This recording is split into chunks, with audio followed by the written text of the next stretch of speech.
Hi friends, എല്ലാവർക്കും സാബ്സിനി വേൾഡിലേക്ക് സ്വാഗതം. നമ്മുടെ നാട്ടിലൊക്കെ ഈ സമ്മർ വെക്കേഷൻ ഉണ്ടാവുമല്ലോ, ആ സമയത്ത് കുട്ടികളെ ഒരു പരിപാടിക്ക് പറഞ്ഞേക്കൂലേ, വല്ല കമ്പ്യൂട്ടർ കോഴ്സ് ചെയ്യാനോ ഫുട്ബോൾ ക്യാമ്പിനോ അങ്ങനെയൊക്കെ ആയിട്ട്. പുറം രാജ്യങ്ങളിലൊക്കെ ഒരു പരിപാടി ഉണ്ട്, സമ്മർ ക്യാമ്പ് എന്ന് പറഞ്ഞിട്ട്. നമ്മുടെ ഇന്നത്തെ കഥ എന്ന് പറഞ്ഞാല് അങ്ങനെയുള്ള ഒരു സമ്മർ ക്യാമ്പിനെ കുറിച്ചാണ്. അവിടെ നടക്കുന്ന ചില സംഭവ വികാസങ്ങളാണ്. ക്യാമ്പ് അറ്റൻഡ് ചെയ്യുന്നത് എന്തിനാന്ന് ചോദിച്ചാല് കുട്ടികൾക്ക് മെച്യൂരിറ്റി കിട്ടാനും ലീഡർഷിപ്പ് ക്വാളിറ്റി കിട്ടാന് കുറെ ഫ്രണ്ട്സിനെ കിട്ടാന് അങ്ങനെയൊക്കെ പല കാര്യങ്ങൾക്കാണ് കേട്ടോ രക്ഷിതാക്കൾ കുട്ടികളെ പറഞ്ഞയക്കുന്നത്. 24 വയസ്സ് പ്രായമുള്ള ജെയ്സൺ എന്ന് പറഞ്ഞൊരു പയ്യനാണ് നമ്മുടെ നായകൻ. ചില കാരണങ്ങളാൽ ആ ഒരു ക്യാമ്പിന്റെ കംപ്ലീറ്റ് ഉത്തരവാദിത്തം അവനെ ഏറ്റെടുക്കേണ്ടി വരികയാണ്. ആ ക്യാമ്പിലേക്ക് ഒരുപാട് പേര് വരികയും അതിൽ കുറച്ചു പേര് അവിടെ വെച്ച് കൊല്ലപ്പെടുകയും ചെയ്യുന്നുണ്ട്. മാസ്ക് ധരിച്ചൊരു രൂപമാണ് അവരെ കൊല്ലുന്നത്. അവരെ കൊല്ലുന്നത് എന്തിനാണെന്നും അതുകൊണ്ട് ആ വ്യക്തിക്കുള്ള നേട്ടം എന്താന്നുള്ളതും ഈ കഥ കേട്ട് തന്നെ നിങ്ങൾ മനസ്സിലാക്കിക്കൊള്ളൂ. എന്നാ പിന്നെ കഥയുടെ ആ ലോകത്തേക്ക് നമുക്ക് പോകുകയല്ലേ. So once again welcome back to Sabsini world.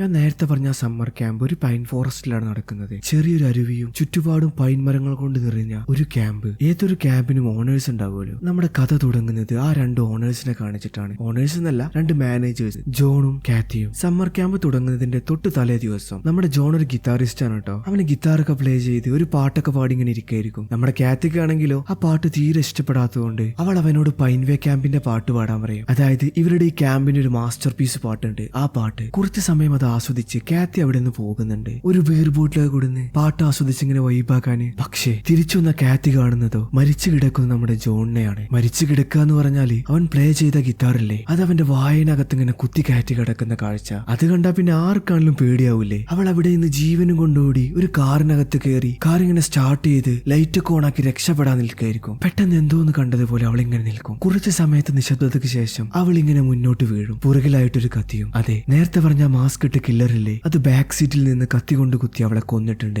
So ഇതാണ് സംഭവം. ഒരു കില്ലർ ഉണ്ട് കേട്ടോ ക്യാമ്പില്. രാത്രി ആയി കഴിഞ്ഞാല് ആ ക്യാമ്പിൽ വരുന്നവരെ അത് കൊല്ലുന്നുണ്ട്. എന്തിനാണെന്നുള്ളത് വഴിയെ നിങ്ങൾക്ക് മനസ്സിലാകും. അങ്ങനെ ആ ഒരു സീന് കട്ടായിട്ട് പിന്നെ നമ്മൾ കാണുന്നത് നമ്മുടെ നായകനായ ജെയ്സണെയാണ്. അവൻ അവന്റെ അമ്മയുടെ കൂടെയാണ് ഇങ്ങോട്ടേക്ക് വരുന്നത്, ഈ പൈൻവേ ക്യാമ്പിലോട്ട്. അവന്റെ അമ്മയാണെങ്കിൽ ഇങ്ങനെ പറയുന്നുണ്ട്, പൊന്നു മോനെ, നിനക്ക് 14 വയസ്സായില്ലേ, വല്ല പണിക്കും പോയിക്കൂടെ? 10-18 വയസ്സായി കുട്ടികളുടെ കൂടെ എന്തിനാണ് നീ സമയം ചെലവഴിക്കുന്നത്? നിന്നെ ഒരു ലോയർ ആക്കാനാണ് ഞാൻ വിചാരിച്ചിട്ടുള്ളത്. ആ ഒരു എക്സാം ഒക്കെ എഴുതി നല്ലൊരു ഫ്യൂച്ചർ ബിൽഡ് ചെയ്തൂടെ എന്നൊക്കെ പറഞ്ഞ് ഇങ്ങനെ ഉപദേശിക്കായിരിക്കും. വേറൊരു കാര്യം ഇതിൽ കിടക്കുന്നുണ്ട്. നമ്മുടെ ജെയ്സണ് പണ്ട് ഈ ക്യാമ്പിൽ വന്ന സമയത്തെ ചാമ്പ്യൻഷിപ്പിൽ അവന് റണ്ണറപ്പ് ഒക്കെ കിട്ടിയിട്ടുണ്ട്. അവന്റെ ആഗ്രഹമാണെങ്കിൽ നല്ലൊരു ലീഡർ ആവണം, ഒരു ചാമ്പ്യൻഷിപ്പ് വീണ്ടും കിട്ടണം, നമ്മുടെ ജോണിനെയും കാത്തിയെയും പോലെ എല്ലാം മാനേജ് ചെയ്യണം, അങ്ങനെയൊക്കെ ആയിരിക്കും അവന്റെ ആഗ്രഹം. എന്റെ പൊന്നമ്മേ, ഈ ഒരു ക്യാമ്പ് കൂടെ കഴിഞ്ഞു കഴിഞ്ഞാല് ഞാൻ ആ ലോയറിന്റെ എക്സാം ഒക്കെ എഴുതി നല്ലൊരു ഫ്യൂച്ചർ ബിൽഡ് ചെയ്യാം, ഈ ഒരു ഒറ്റ തവണ എന്നെ വിട്ടേക്കെന്ന് പറഞ്ഞ് അവൻ ആ പൈൻവേ ക്യാമ്പിന്റെ അകത്തോട്ട് പോവാണ്. ആ കൊലപാതകയുള്ള പൈൻവേ ക്യാമ്പിന്റെ അകത്തോട്ട്. അവിടെ കുറെ അന്വേഷിച്ചിട്ടും അവൻ ജോണിനെയും കാത്തിയെയും കാണുന്നുണ്ടാവില്ല. പുറത്ത് സാധനങ്ങളെല്ലാം മേടിക്കാൻ പോയതായിരിക്കും. അവരിപ്പോ വരുമെന്ന് വിചാരിച്ച് അവൻ അവിടെ തന്നെ കാത്തിരുന്നു. കുറച്ചു സമയം കഴിഞ്ഞപ്പോ ക്യാമ്പിൽ ജോയിൻ ചെയ്യാനായിട്ട് അവരെല്ലാവരും എത്തിക്കഴിഞ്ഞു. ആദ്യമായി അവിടെ എത്തിയത് സോഷ്യൽ മീഡിയ ഇൻഫ്ലുവൻസറായ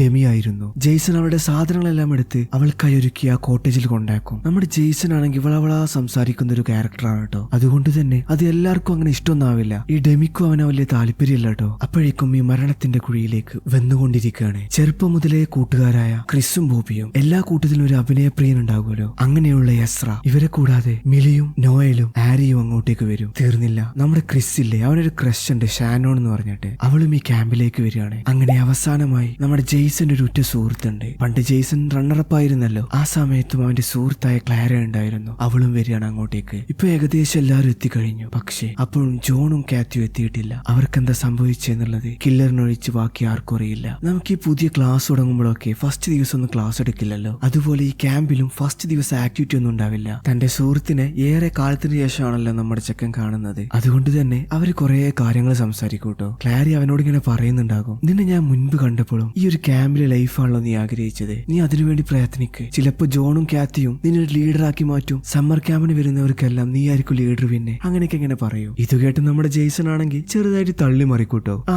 അതെ, നീ പറഞ്ഞത് കറക്റ്റാ. ജോണും കാത്തിയും എനിക്ക് കത്തയച്ചാണ് എന്നെ വിളിച്ചത്. വിചാരിച്ചത്. അവർക്കറിയാം എന്നെ ഈ ചുമതല ഏൽപ്പിച്ചാ പിന്നെ ഞാൻ എല്ലാ കാര്യം കറക്റ്റായി ചെയ്യുമെന്ന്. ഇനിയുള്ള കാലം വേണമെങ്കിൽ അവർക്ക് റെസ്റ്റ് എടുക്കാലോ. അങ്ങനെയൊക്കെ പറഞ്ഞ് സ്വയം പൊക്കുന്നുണ്ടാവും. സംസാരം കഴിഞ്ഞ് ജെയ്സൺ നേരെ ചെല്ലുന്നത് നമ്മുടെ ജോണിന്റെയും കാത്തിയുടെയും ഓഫീസിന്റെ അങ്ങോട്ടേക്കാണ്. അവിടെ ചെല്ലുമ്പോഴും അവരവിടെ എത്തിയിട്ടില്ല. പകരം ഒരു ലെറ്റർ കിട്ടും. ഒരു ചെറിയൊരു എമർജൻസി ഉണ്ട്, ഞങ്ങളൊന്ന് പുറത്തു പോയതാണ്, നാളെ രാവിലെ തന്നെ ഞങ്ങൾ അങ്ങോട്ടേക്ക് എത്തും, അതുവരെ എല്ലാ കാര്യങ്ങളും നീ നോക്കണം എന്ന് പറഞ്ഞിട്ട് ഓൾറെഡി ലീഡർഷിപ്പിന് വേണ്ടി കാത്തിരിക്കുന്ന നമ്മുടെ ജെയ്സൺ ആണെങ്കിൽ അത് കണ്ടപ്പോൾ വല്ലാത്ത സന്തോഷാവും. അവൻ നേരെ നമ്മുടെ ഈ ക്യാമ്പിലേക്ക് വന്ന ആളുകളില്ലേ, ഗസ്റ്റുകള്, അവരുടെ അടുത്തേക്ക് പോയിട്ട് ഈ കാര്യം പറയാണ്. പിന്നെ ഇന്ന് കംപ്ലീറ്റ് ഞാനാണ് കേട്ടോ നിങ്ങളുടെ ലീഡർ, നിങ്ങളുടെ A to Z കാര്യങ്ങൾ ഞാനാണ് നോക്കുന്നത്, നാളേക്കുള്ള ആക്ടിവിറ്റി, നിങ്ങൾക്കുള്ള ഭക്ഷണം, അങ്ങനെ എല്ലാം ഞാനാണ് നോക്കുക. അങ്ങനെയൊക്കെ പറഞ്ഞുകൊണ്ടിരിക്കുമ്പോ നമ്മുടെ മിലി ഉണ്ടല്ലോ, അവള് ജെയ്സണോട് ചോദിക്കുന്നത്, അല്ല ഇവിടെ കുക്കിനൊന്നും കണ്ടില്ലല്ലോ, അപ്പൊ ഞങ്ങളുടെ ഭക്ഷണ കാര്യങ്ങളൊക്കെ ആരാ ഉണ്ടാക്കുക, ആരാണ് ഇവിടുത്തെ കുക്ക്, അങ്ങനെയൊക്കെ ചോദിക്കും. ജെയ്സൺ ആണെങ്കിലോ ഇവിടെ ഓൾ ഇൻ ഓൾ ഞാനാണ്, എല്ലാ കാര്യം ഞാനാണ് ചെയ്യുന്നത്, അതുകൊണ്ട് ഭക്ഷണം തൊട്ട് നിങ്ങൾ കിടന്നുറങ്ങുന്നത് വരെയുള്ള കാര്യങ്ങൾ കംപ്ലീറ്റ് ഞാൻ പറയുന്നത് പോലെയാണ് നടക്കുക എന്ന് പറയും. ഈ കൂട്ടത്തിൽ ക്ലാരക്കല്ലാതെ മറ്റാർക്കും അവനെ ഇഷ്ടമല്ല കേട്ടോ. അങ്ങനെ ഉണ്ടല്ലേ ചില മനുഷ്യർ ബാക്കിയുള്ളവരെ ചിരിപ്പിക്കാനൊക്കെ നോക്കും, സന്തോഷിപ്പിക്കാൻ നോക്കും, പക്ഷെ അത് മറ്റുള്ളവർക്കൊന്നും ഇഷ്ടമുണ്ടാവില്ല. അങ്ങനെയുള്ള ഒരു ക്യാരക്ടറാണ് നമ്മുടെ ജെയ്സണ്. പിന്നെ അവനൊരു ബാസ്ക്കറ്റ് കാണിച്ചു കൊടുത്ത് അവരുടെ എല്ലാവരുടെയും മൊബൈൽ ഫോണൊക്കെ അതിലിടാൻ പറയാണ്. നിങ്ങൾ വന്നിരിക്കുന്ന ക്യാമ്പിലോട്ടാണ്, ഇവിടെ സോഷ്യൽ മീഡിയ ഇല്ല, സിഗരറ്റ് വലിയില്ല, ആൽക്കഹോൾ ഇല്ല, മറ്റൊരു കാര്യങ്ങളും ഇല്ല, നിങ്ങൾക്ക് പരസ്പരം മനസ്സിലാക്കാനുള്ള ഒരു വേദി മാത്രമാണിത്. അങ്ങനെ ഓരോന്ന് പറഞ്ഞ് പ്രസംഗിച്ചുകൊണ്ടിരിക്കുമ്പോൾ അവരാരും അത് കാര്യാക്കാതെ മൊബൈൽ ഫോൺ എല്ലാം കൊട്ടയിലിട്ട് കൊടുത്ത് അവിടെ നിന്ന് ഇറങ്ങി പോവുകയാണ്. ആരും മെയിൻ ആക്കാത്തതിൽ ജെയ്സൺ ആണെങ്കിൽ വല്ലാത്തൊരു സങ്കടം ഉണ്ടാകും. പക്ഷെ നമ്മുടെ ക്ലാരി ആണെങ്കിൽ, അല്ല ജെയ്സ നീ വരുന്നില്ലേ എന്ന് പറഞ്ഞ് അവനെയും കൂട്ടി അവിടെ നിന്ന് പോകും. ഫസ്റ്റ് ഡേ ആയതുകൊണ്ട് തന്നെ ഇന്ന് ക്ലാസ് ഒന്നുമില്ല. ഓരോരുത്തർ അവർക്ക് ഇഷ്ടപ്പെട്ട കാര്യങ്ങൾ ചെയ്തുകൊണ്ടിരിക്കുകയാണ്. ആ ചെറിയ അരുവിയിൽ ചിലർ നീന്തി കളിക്കുന്നു, നോയൽ അപ്പുറത്തൊരു ബുക്ക് വായിച്ചിരിക്കുന്നു. ഇതെല്ലാം കണ്ടുകൊണ്ട് നമ്മുടെ ജെയ്സണും കാണുക മാത്രമല്ല അവൻ നോയലിന്റെ അടുത്ത് വന്നിട്ട് ഇങ്ങനെ സംസാരിക്കും, അല്ല നിനക്ക് എന്റർടൈൻമെന്റ് ഒന്നും വേണ്ടേ, എല്ലാവരും ഓരോ കാര്യങ്ങൾ ചെയ്യുന്നുണ്ടല്ലോ, അവരുടെ കൂടെ കൂടിക്കൂടെ എന്നൊക്കെ. തനിക്കതിന് താല്പര്യമൊന്നുമില്ല, തനിക്ക് ബുക്ക് വായിക്കാനാണ് താല്പര്യം എന്ന് പറഞ്ഞ് നോയൽ ആ ബുക്ക് വായിച്ചുകൊണ്ടേയിരിക്കും. തൊട്ടപ്പുറത്ത് നമ്മുടെ ബോബിയും ക്രിസും ഒരു കസേരയിലിരുന്ന് ഇതെല്ലാം കാണുന്നുണ്ട്. അവരുടെ തൊട്ടു പുറകിലോട്ട് ഷാനോണില്ലേ നമ്മുടെ ക്രിസിന്റെ ക്രഷ്, അവള് വരികയാണ്. ക്രിസ് നേരെ എണീറ്റ് അവളുടെ അടുത്തേക്ക് പോകും. ഇതൊന്നും അറിയാതെ നമ്മുടെ ബോബി അവനോട് ഇങ്ങനെ സംസാരിച്ചുകൊണ്ടിരിക്കും. ഇതെന്തപ്പ അവന്റെ റെസ്പോൺസ് ഒന്നും ഇല്ലാത്ത തിരിഞ്ഞു നോക്കുമ്പോഴാണ് ക്രിസും ഷാനോണും കൂടി ആ പൈൻ ഫോറസ്റ്റിന്റെ അകത്തേക്ക് നടന്നു പോകുന്നത് കാണുന്നു. ജെയ്സന്റെ ഫ്രണ്ടായ ക്ലാരയില്ലേ, അവൾക്ക് ഇവരുടെ കൂടെ ഒന്നും ടൈം സ്പെൻഡ് ചെയ്യാൻ താല്പര്യം ഉണ്ടാകില്ല. അവളിപ്പോ കുറച്ച് മാറി അമ്പും വില്ലും പരിശീലിച്ചുകൊണ്ടിരിക്കുകയാണ്. കുറെ പരിശ്രമിച്ചിട്ടും അത് കറക്റ്റ് സ്പോട്ടിലൊന്നും കൊള്ളുന്നുണ്ടാകില്ല. ഈ ഒരു കാര്യം കണ്ടുകൊണ്ടാണ് നമ്മുടെ ജെയ്സൺ അങ്ങോട്ടേക്ക് വരുന്നത്. മാത്രല്ല അവൻ അങ്ങോട്ടേക്ക് വന്ന് ആ അമ്പും വില്ലും കയ്യിലെടുത്ത് കറക്റ്റ് സ്പോട്ടിലാണ് കൊള്ളിക്കാണ്. ഇങ്ങോട്ട് നോക്ക് ക്ലാരെ, ഞാൻ കറക്റ്റായി സ്പോട്ട് ചെയ്തില്ലേ, ഇങ്ങനെയാണ് ചെയ്യേണ്ടതെന്നൊക്കെ പറഞ്ഞ് ആശാൻ സ്വയം പൊങ്ങുന്നുണ്ട്. തൊട്ടപ്പുറത്ത് നമ്മുടെ ഇൻഫ്ലുവൻസറായ ഡെമിയും അവളുടെ കാമുകനായ മൈക്കും വന്ന് അവരും ഈ അമ്പും വില്ലും പരിശീലിക്കുകയാണ്. നിങ്ങളിപ്പോ ഈ കാണുന്നതാണ് മൈക്ക്. നേരത്തെ എല്ലാരെയും പരിചയപ്പെടുത്തിയപ്പോ ഇവന്റെ കാര്യം മറന്നുപോയതാണ്. മൈക്ക് ഡെമിയെ ഇങ്ങനെ പരിശീലിപ്പിക്കുന്ന കണ്ട് നമ്മുടെ ക്ലാര ജെയ്സണോട് അവൾക്ക് ആ ട്രിക്ക് പറഞ്ഞു കൊടുക്കാൻ പറയും. പിന്നെ ജെയ്സൺ ഒരു നിമിഷം പോലും ആലോചിക്കാതെ എങ്ങനെ പിടിക്കണം, എങ്ങനെ എയിം ചെയ്യണം അതെല്ലാം പറഞ്ഞു കൊടുക്കും. അതനുസരിച്ച് അവള് ഷൂട്ട് ചെയ്യുമ്പോൾ അത് കറക്റ്റ് സ്പോട്ടിലും കൊള്ളും. മറുഭാഗത്ത് നമ്മുടെ ബോബി ആണെങ്കിൽ അവര് വന്ന ആ കാറില്ലേ അത് കഴുകിക്കൊണ്ടിരിക്കുമ്പോ അങ്ങോട്ടേക്ക് ഷാനോണും ഡെമിയും വരികയാണ്. കാർ വാശ് ചെയ്യുന്ന ബോബിയെ കണ്ട് ഡെമി ചോദിക്കുകയാണ്, ബോബി ഈ കാർ കൊള്ളാലോ, ഇത് നിന്റെ ആണോന്ന്. ഇത് കേട്ട ബോബിയുടെ മറുപടി, ആ അതെ ഇത് എന്റെ കാറാണ് എന്നാകും. പക്ഷെ ഷാനോൺ ആണെങ്കിൽ ഇത് ഇവന്റെ കാറൊന്നുമില്ല കേട്ടോ, ഇത് ക്രിസിന്റെ കാറാണ് എന്ന് പറഞ്ഞ് അവനെ കളിയാക്കുകയാണ്. ക്രിസ് അവളുടെ ക്രഷാണ്. ഡെമി പറഞ്ഞു അടിപൊളി കാറാണെന്നൊക്കെ, അത് അവളുടെ ക്രഷിന്റെ ആണെന്ന് പറയുമ്പോ അവൾക്കൊരു മേന്മയല്ലേ. ആ ഒരു കാര്യം കൊണ്ടാണ് കേട്ടോ പാവം ബോബി അവളെ കളിയാക്കിയത്. ഷാനോയുടെ മറുപടി കേട്ട് ദേഷ്യം വന്ന ബോബിയാണ് മറുപടി കൊടുക്കും, പിന്നെ ഇത് ക്രിസിന്റെ കാറൊന്നുമല്ല കേട്ടോ, അവന്റെ അച്ഛന്റെ കാറാണ്, ഞങ്ങൾ ഈ ക്യാമ്പിലേക്ക് പോരാൻ നേരത്ത് ഇതെടുത്തു, അത്രയുള്ളൂ എന്നും പറഞ്ഞ് ദേഷ്യം വന്ന ബോബി അവിടെ നിന്ന് പോകും. പിന്നെ കുറച്ച് മാറി അവന്റെ കോട്ടേജിന്റെ അവിടെ പോയി ബാക്കിയുള്ളവരൊക്കെ ഇങ്ങനെ നിരീക്ഷിക്കാണ്. ഈ സമയത്ത് ഡെമിയും അവളുടെ കാമുകനായ മൈക്കും കൂടെ എന്തോ ഒരു കാര്യം ഇങ്ങനെ ഡിസ്കസ് ചെയ്ത് കാണും. അതെന്താന്നുള്ളത് ഇങ്ങനെ നോക്കിക്കൊണ്ടിരിക്കുമ്പോ ജെയ്സൺ അങ്ങോട്ടേക്ക് വന്ന് അവനെ സമാധാനിപ്പിക്കുകയാണ്. പിന്നെ നമ്മുടെ ജീവിതത്തിൽ പലപ്പോഴും നമ്മൾ ഒറ്റക്കാവും, അതൊന്നും നീ കാര്യാക്കണ്ട, നിന്റെ ഡ്രീമിൽ നീ കോൺസെൻട്രേറ്റ് ചെയ്യേ, മാത്രല്ല അതിനായി പ്രയത്നിക്കുക എന്നൊക്കെ പറഞ്ഞ് ഇങ്ങനെ ഉപദേശിക്കും. ബോബിക്കാണെങ്കിലോ ആ ഉപദേശമൊന്നും തീരെ പിടിക്കില്ല. അല്ല നമ്മൾ മുമ്പ് പരിചയപ്പെട്ടൊന്നുമില്ലല്ലോ, പിന്നെ നീ എന്തിനാണ് എന്നെ ഇങ്ങനെ ഉപദേശിക്കുന്നതെന്ന് പറയുമ്പോ, എടാ ബോബി കഴിഞ്ഞ പ്രാവശ്യം നീ സമ്മർ ക്യാമ്പിലോട്ട് വന്നപ്പോ അവിടെ ഞാൻ ഉണ്ടായിരുന്നല്ലോ, നീ എന്നെ ശ്രദ്ധിച്ചില്ലേ, അന്ന് റണ്ണറപ്പ് ഞാനായിരുന്നു. അന്ന് മുതൽ ഇന്ന് വരെയുള്ള എന്റെ അനുഭവത്തിൽ നിന്നാണ് ഈ കാര്യം ഞാൻ പറഞ്ഞത്. പലപ്പോഴും ഞാനും ജീവിതത്തിൽ ഒറ്റക്കായിട്ടുണ്ട്, ജീവിതം എങ്ങനെ പോകണം എന്നുള്ളത് നീ തന്നെ തീരുമാനിക്കെന്നും പറഞ്ഞു ബോണിയും കൂട്ടി അവൻ ഭക്ഷണം കഴിക്കുന്ന അങ്ങോട്ടേക്ക് പോവുകയാണ്. പിന്നെ ഓരോരുത്തർക്ക് അവൻ ഉണ്ടാക്കിയ ഡെലീഷ്യസ് ആയിട്ടുള്ള ആ ബർഗർ കൊടുക്കും. ബോണിക്ക് കിട്ടിയ ആ ബർഗറുമായി അവൻ മിലിയുടെ അടുത്ത് പോയി കഴിക്കാൻ നിൽക്കുകയാണ്. മിലി ആണെങ്കിൽ ഒരു വെജിറ്റേറിയൻ ആയിരിക്കും, പക്ഷെ നമ്മളുടെ ജെയ്സൺ കൊടുത്തതോ ഒരു മീറ്റ് ബർഗർ ആണ്. എങ്ങനെ ഇപ്പൊ താനത് കഴിക്കാൻ ആലോചിച്ചിരിക്കുന്ന മിലിയുടെ അടുത്തേക്കാണ് ബോണി എത്തിയത്. മാത്രല്ല ബോണി ഇങ്ങനെ പറയുന്നുണ്ട്, വല്ലപ്പോഴൊക്കെ നമ്മൾ ഈ നോൺ വെജ് കഴിക്കണം, ആരോഗ്യത്തിന് അതാണ് നല്ലത്, നീ അത് കഴിച്ചു നോക്ക് എന്ന് പറഞ്ഞ് ഇങ്ങനെ മോട്ടിവേറ്റ് ചെയ്യും. പതിയെ അത് കഴിക്കാനെടുത്ത മിലിക്കാണെങ്കിലോ അതിന്റെ സ്മെല്ല് കേട്ടിട്ട് കഴിക്കാനും തോന്നില്ല. അത് അവിടെ തന്നെ വെച്ച് അവളവിടെ എണീറ്റ് പോകും. എന്തേലും ആവട്ടെ താനത് കഴിക്കാന്നുള്ള മൈൻഡില് ബോണി ഒരു ബൈറ്റാൻ കടിക്കും ആ ബർഗർ. ബർഗറില് ജെയ്സന്റെ ഡെലീഷ്യസ് ആയിട്ടുള്ള ആ ബർഗറിലെ ടേസ്റ്റ് കുറച്ച് കൂടിയത് കൊണ്ട് ബോണി ആ ബർഗർ ദൂരെ അങ്ങ് വലിച്ചെറിയും പൈൻ ഫോറസ്റ്റിന്റെ ആ കാട്ടിലോട്ട്. ഈ സമയത്ത് നമ്മളുടെ ജെയ്സന്റെ ഫ്രണ്ടില്ലേ ക്ലാരെ, അവളും ആരിയും തമ്മിൽ ചെറിയൊരു വാക്ക് തർക്കം ഉണ്ടാവുന്നുണ്ട്. വേറെ ഒന്നുമല്ല, എല്ലാവരും ബർഗർ കഴിക്കുമ്പോൾ അവൾ കഴിക്കുന്നില്ല, ആരുടെയും കൂടെ കൂടുന്നില്ല. അതിനൊക്കെ ചൊല്ലി ചെറിയൊരു തർക്കം. ജെയ്സൺ അങ്ങോട്ടേക്ക് വന്നത് പരിഹരിക്കാൻ ശ്രമിക്കുമെങ്കിലും നീ എന്താന്ന് വെച്ചാ ചെയ്യേ, ഞാൻ പറയാനുള്ളത് പറഞ്ഞു എന്ന് പറഞ്ഞ് ആര്യ അവിടെ നിന്ന് ദേഷ്യപ്പെട്ടു പോകും. എന്താ ഈ ലോകം ഇങ്ങനെ, ഞാൻ പറഞ്ഞത് ആരും കേൾക്കാത്ത അങ്ങനെയൊക്കെയുള്ള ഒരു മാനസികാവസ്ഥയിലായിരിക്കട്ടോ ജെയ്സൺ ഇപ്പോ. അങ്ങനെ കുറച്ച് സമയങ്ങൾക്കു ശേഷം സൂര്യൻ അവിടെ അസ്തമിച്ചു. രാത്രി ആയതുകൊണ്ട് എല്ലാവരും ക്യാമ്പ് ഫയർ ഒക്കെ റെഡിയാക്കി ഓരോ അനുഭവങ്ങൾ ഇങ്ങനെ ഷെയർ ചെയ്തുകൊണ്ടിരിക്കുകയാണ്. ക്യാമ്പ് ഫയറിന് ഇനിയും വിറക് ആവശ്യമാണല്ലോ, അതിനായിട്ടുള്ള വിറക് വെട്ടിക്കൊണ്ടിരിക്കുകയാണ് ഇപ്പൊ ജെയ്സൺ. ഫസ്റ്റ് കണ്ട ഡെമി ഉണ്ടല്ലോ, ആ ഇൻഫ്ലുവൻസർ, അവള് മേക്കപ്പ് ഒക്കെ ഇട്ടുകൊണ്ടിരിക്കുമ്പോ ബാക്ക് സൈഡിൽ നിന്നായിട്ട് ചെറിയൊരു ശബ്ദം കേൾക്കും. ആരോ പതിയെ നടന്നു വരുന്നതായിട്ട്. മൈക്കാണ് തന്റെ അടുത്തേക്ക് വരുന്നതെന്ന് വിചാരിച്ച്, മൈക്ക് നീ റെഡിയായോ, നമുക്ക് ക്യാമ്പ് ഫയറിന്റെ അങ്ങോട്ടേക്ക് പോകണ്ടേ എന്ന് പറഞ്ഞ ആ ഒരു നിമിഷം പിന്നെ നമ്മൾ കാണുന്നത് അവൾ നോക്കിക്കൊണ്ടിരുന്ന മിററിൽ ആകെ രക്തം തെറിക്കുന്നതാണ്. ആരോ അവളെ വെട്ടിക്കൊന്ന പോലെ. മറുഭാഗത്ത് ക്ലാരയാണെങ്കിൽ ആരുടെയും കൂടെ കൂടാതെ അവിടെ നടക്കുന്ന ഒരു കാര്യവും അറിയാതെ ഏതോ ഒരു ബുക്ക് വായിച്ചിരിക്കുന്നു. ഏതായാലും നമ്മുടെ ജെയ്സൺ ആ വിറകെല്ലാം എടുത്ത് ക്യാമ്പ് ഫയറിന്റെ അങ്ങോട്ടേക്ക് വരും. മാത്രല്ല ബാക്കിൽ നിന്ന് ശബ്ദം ഉണ്ടാക്കി അവരെ ഒന്ന് പേടിപ്പിക്കാനൊക്കെ ശ്രമിക്കും. എന്തു പറയാനാ, ആ ശ്രമവും പാളിപ്പോവും. എന്റെ പൊന്നു ജെയ്സ, നീ ഒന്ന് പോയി തരൂ, ഞങ്ങളൊന്ന് സ്വസ്ഥായി സംസാരിക്കട്ടെ എന്നായിരിക്കട്ടെ അവരുടെ മറുപടി. ഇതു കേട്ട പാവം നമ്മുടെ ജെയ്സൺ മനന്നൊന്ത് ഏകാന്തത അനുഭവിച്ച് അവന്റെ റൂമിൽ പോവാണ്. മാത്രല്ല ജോണും കാത്തിയും അവന് നിൽക്കുന്ന ഒരു പഴയ ഫോട്ടോ ഉണ്ട്. ആ ഫോട്ടോ എടുത്ത് ഇങ്ങനെ പഴയ ഓരോ കാര്യങ്ങൾ ആലോചിക്കുകയാണ്. ജോണും കാത്തി അവന്റെ കൂടെ ഉണ്ടായിരുന്നപ്പോ എന്ത് രസമായിരുന്നു, അവരിപ്പോ എവിടെയാണ്, അങ്ങനെയൊക്കെ. ജെയ്സന് കുറച്ച് ആശ്വാസമായിട്ട് ക്ലാരി അങ്ങോട്ടേക്ക് വരും. നീ എന്താ ജെയ്സ അങ്ങോട്ടേക്ക് പോവാത്തത്, നീയല്ലേ ഇപ്പൊ അവരുടെ ലീഡർ, എന്തുകൊണ്ടാണ് അങ്ങോട്ടേക്ക് പോവാത്തത്, അങ്ങനെയൊക്കെ അവള് ചോദിക്കും. ഏയ് ഒന്നുമില്ല, അവർക്കാർക്കും എന്നെ ഇഷ്ടമല്ല, എന്തിനാ വെറുതെ ഒരു കട്ടുറുമ്പാവുന്നത്, ഞാൻ ഇങ്ങോട്ടേക്ക് പോകുന്നു. അല്ല നീയും പോയില്ലേ അങ്ങോട്ടേക്ക്, എന്താ നീ പോകാത്തത്, ആ ഒരു ചോദ്യം അവൻ തിരിച്ചു ചോദിക്കുകയാണ് ക്ലാരയോട്. ഏയ് ഒന്നുമില്ലടാ, എനിക്കും അവരുടെ കൂടെ സമയം ചെലവഴിക്കാൻ താല്പര്യമല്ല, നമുക്കിവിടെ ഓരോ കാര്യങ്ങൾ സംസാരിച്ചിരിക്കാന്ന് പറഞ്ഞ് അവരങ്ങനെ സംസാരിച്ചിരിക്കുകയാണ്. മറുഭാഗത്ത് നമ്മുടെ ക്രിസും ഷാനോണും ഉണ്ടല്ലോ, അവർ ആ പൈൻ ഫോറസ്റ്റിൽ പോയി അവരുടെ ഭാവി കാര്യങ്ങളൊക്കെ അങ്ങനെ ഡിസ്കസ് ചെയ്യാണ്. അവരുടെ ഫ്യൂച്ചർ പ്ലാനുകള്, അവർ തമ്മിൽ റിലേഷൻഷിപ്പിലാണെന്നുള്ളത് എല്ലാരോടും പറയുന്നത്, അങ്ങനെയുള്ള കാര്യങ്ങളൊക്കെ. ഈ സമയത്ത് ബാക്കിയുള്ളവരോ അവര് ബോബിയുടെ ഒരു കഥ കേൾക്കുകയാണ്. അവനൊരു ബൈക്ക് സ്റ്റണ്ടർ ആണ്, കുറെ ബൈക്ക് സ്റ്റണ്ടിങ് ഒക്കെ ചെയ്തിട്ടുണ്ട് എന്നൊക്കെ. അത് കേട്ട അവർക്ക് ഒരു ആഗ്രഹം ബോണിയുടെ ഒരു സ്റ്റണ്ടിങ് കാണണമെന്ന്. ചെറിയൊരു പഴയ കഷ്ണൊക്കെ റെഡിയാക്കി ബോണിക്കൊരു സൈക്കിളൊക്കെ കൊടുത്ത് അവനോട് അതിലൂടെ പോവാൻ പറയാണ്. പക്ഷെ ബോണിക്കാണെങ്കിലോ അതെല്ലാം ചെയ്യാൻ പേടിയാണ് കേട്ടോ. എല്ലാവരും ഇങ്ങനെ പറയുന്നുണ്ട്, കമോൺ ബോണി, നിന്നെ കൊണ്ട് സാധിക്കും, വെറുതെ ധൈര്യം തന്ന് കൊല്ലാന്ന് പറയില്ലേ, അതുപോലെ. ബോണി സ്റ്റെൻഡ് ചെയ്യാനായി ഇങ്ങനെ റെഡിയായി നിൽക്കുമ്പോ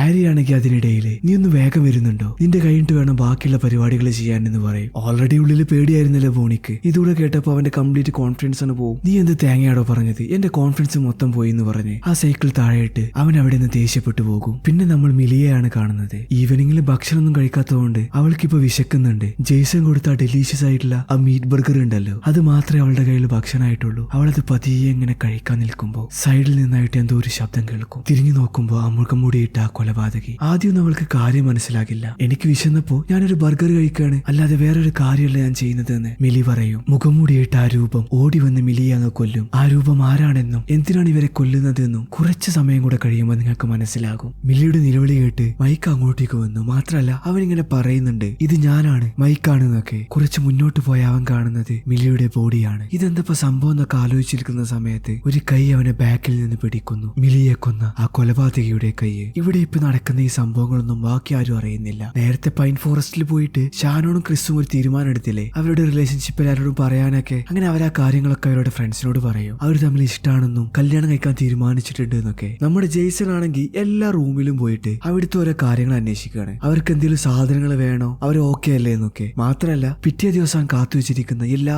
ആക്ടിവിറ്റീസിനെ കുറിച്ചും അവനിങ്ങനെ വിവരിച്ചു കൊടുക്കുന്നുണ്ട്. ആദ്യമായി അവൻ പറയുന്നത് ആരിയോടാണ്. പിന്നെ അവൻ ഡെമിയുടെ കോട്ടേജിൽ പോയി വാതിൽ തുറന്ന് അവളോട് ഈ കാര്യം പറയാൻ നോക്കുമ്പോ ചോരയിൽ കുളിച്ച് കിടക്കുന്ന ഡെമിയുടെ ബോഡിയാണ് അവൻ കാണുന്നത്. ഇത് കണ്ട് പേടിച്ചലറി അവൻ ഓടിപ്പോയി ബാക്കിയുള്ളവരെ വിവരം അറിയിക്കുകയാണ്. ഡെമി ആരോ കൊന്നിട്ടുണ്ട്, ഇവിടെ ഒരു കൊലപാതകയുണ്ട്, നമുക്ക് എത്രയും പെട്ടെന്ന് ഇവിടെ പോകണം എന്നൊക്കെ. പറഞ്ഞത് ജെയ്സൺ ആയതുകൊണ്ടും അവനൊരു കുട്ടിക്കളി ഉണ്ടല്ലോ, ആ കാരണം കൊണ്ടും ആരും ആ കാര്യം വിശ്വസിക്കില്ല. ഏതായാലും അവൻ പറഞ്ഞല്ലേ എന്ന് വിചാരിച്ച് അവരെല്ലാം ഡെമിയുടെ കോട്ടേജിലേക്ക് പോവാണ് ആ ബോഡി അവിടെ ഉണ്ടോന്ന് അറിയാന്. പക്ഷെ അവിടെ ചെന്ന് നോക്കുമ്പോ അവിടെ ബോഡി ഉണ്ടാകില്ല. ബെഡിലാണെങ്കിൽ കംപ്ലീറ്റ് ചോരയായിരിക്കും. നോയല നേരെ അവിടെ പോയി ബ്ലഡ് എടുത്ത് ഇങ്ങനെ സ്മെല് ചെയ്ത് നോക്കും. മനുഷ്യന്റെ ചോരയാണോ അത് ജെയ്സൺ പറ്റിക്കാനായിട്ട് വല്ലത് ഒപ്പിച്ചാണോ എന്ന് അറിയാന് ആ ഒരു സമയത്താണ് അവർക്ക് മനസ്സിലാകുന്നത് അത് ഒറിജിനൽ ബ്ലഡ് ആണെന്ന്. പിന്നെ ഒരു നിമിഷം പോലും നിൽക്കാതെ വെന്ന വഴിയെ പോവാനായി ആ കാറിന്റെ അങ്ങോട്ടേക്ക് ഓടും. അവിടെ ചെല്ലുമ്പോഴോ രണ്ട് കാറും പഞ്ചറായിരിക്കും. എങ്ങനെയും പോവാന്ന് വിചാരിച്ച് കാറിൽ കയറി അവർ സ്റ്റാർട്ട് ചെയ്യുമ്പോൾ കാറും സ്റ്റാർട്ട് ആവില്ല. ഈ സമയം ക്ലാര അവളുടെ കോട്ടേജിലാണല്ലോ. ജെയ്സൺ നേരെ അവളുടെ കോട്ടേജ് കോട്ടേജിൽ പോയി ഈ കാര്യം പറഞ്ഞ് അവളെയും കൂട്ടിക്കൊണ്ടുവരും. അങ്ങനെ അവരെല്ലാവരും കൂടി ഒരു കോട്ടേജിൽ കയറി ഇനി ആരും പുറത്തു പോകരുത്, എന്തു വന്നാലും നമ്മൾ ഒന്നിച്ച് നിൽക്കണം, ഇവിടെ ആരോ ഉണ്ട്, അങ്ങനെയൊക്കെയുള്ള തീരുമാനങ്ങൾ എടുക്കും. ഇവരുടെയൊക്കെ കാഴ്ചപ്പാടില് മൈക്കും മിലിയും പുറത്താണ്. മിലിയൊന്നും മരിച്ച കാര്യം അവർ അറിഞ്ഞിട്ടില്ല. അവരെ തപ്പി പോകാനാവും അടുത്ത പ്ലാന്. ആര് പോകുന്നില്ല ചോദ്യത്തിന് എല്ലാവരും ഒരേ സ്വരത്തിൽ ജെയ്സൺ എന്ന് പറയും. അവനെ ഒറ്റയ്ക്ക് വിടാൻ പറ്റില്ലല്ലോ, ആരെങ്കിലും കൂടെ പോകണം. അതിനായി അവർ ഗെയിം കളിക്കും. ഒന്നുമില്ല, കുറെ കാർഡ്സ് കൊടുത്ത് ഏറ്റവും ലോവർ ആയിട്ടുള്ള നമ്പർ ആർക്കാണോ കിട്ടുന്നത്